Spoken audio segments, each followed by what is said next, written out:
ଘରକୁ ଆସ।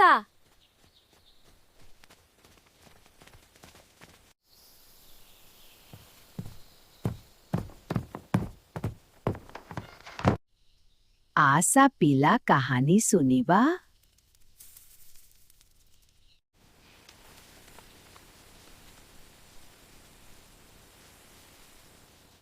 बहुत पुराना कथा। ମୁଁ ଗୋପାଳ।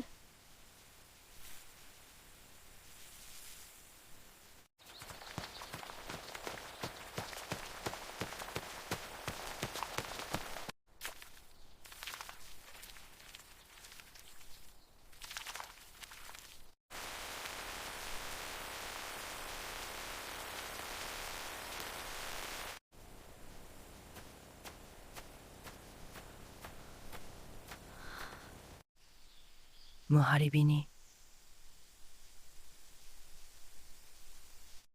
ତୁମେ ভাল ପିଲା।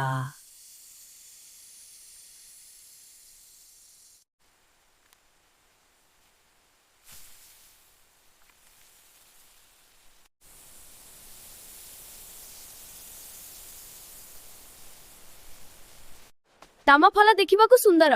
ହଁ ବହୁତ ସୁନ୍ଦର। ଏଇଠି ସବୁ ଫ୍ରେଶ। ଭଲ। ନିଆ ଖାଇବା। ମା ମତେ କାହାଣୀ ଭଲ ଲାଗିଲା। ମା ମତେ ଏ କାହାଣୀ ଭଲ ଲାଗିଲା।